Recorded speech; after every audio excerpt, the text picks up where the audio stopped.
د افغانستان د کرکټ ملي لوبډلې پیاوړی تیز توپ وهونکی حضرت العزازی وایي ما ته هره لوبه یو لوی چلنج وي او لوبه کول راته خوند راکوي. مهرباني وکړئ له هر څه نه مخکې زموږ یوټیوب چینل درسره سبسکرایب کړئ، لوګر کړئ انفو تل ستاسو په چوپړ. زازی له شمشاد نړیوال تلویزیون سره په یوه ځانګړې خپرونه کې یادې څرګندونه کړې ده چې هره لوبه ورته یو چلنج وي. زازی زیاته کړ زما لپاره هره لوبه یو چلنج وي ځکه چې هره لوبه زما او د ټول افغانستان لپاره زیاته مهم وي او هغه غوښتنه چې راشد خان ارمان د پاکستان سوپر لیګ سیالیو کې زما لپاره د جاوید افریدي څخه د موټر راکولو کړی و. هغه زموږ ترمنځ په ټویټر کې یو شوخي و چې په حقیقت کې داسې هیڅ نه و موجود.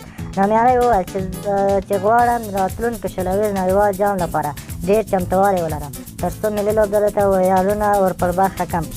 حضرت العزازی د یوې پوښتنې په ځواب کې وویل چې د ژوند تر ټوله خوږه خاطره مې د ایرلند په وړاندې شل ورځو لوبه کې د 102 شپې ترمنځ جوړول و.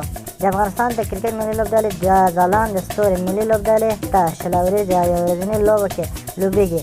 زازی د خپل هیواد ترڅنګ په نړیوال لیګونو کې لکه د پاکستان سوپر لیګ، بنګلادیش پریمیر لیګ او لس ورځ کرکټ لیګ په څېر سترو لیګونو کې هم لوبېږي. 23 کلن حضرت العزازی د افغانستان ملي لوبډلې لپاره 14 یو ورځنۍ او 15 شل ورځې لوبې ترسره کړې ده چې په شل ورځې لوبه کې 570 او یو ورځنۍ لوبه کې 320 شپې ترمنځ جوړ کړی دي. د توجه څخه مو نړۍ مننه.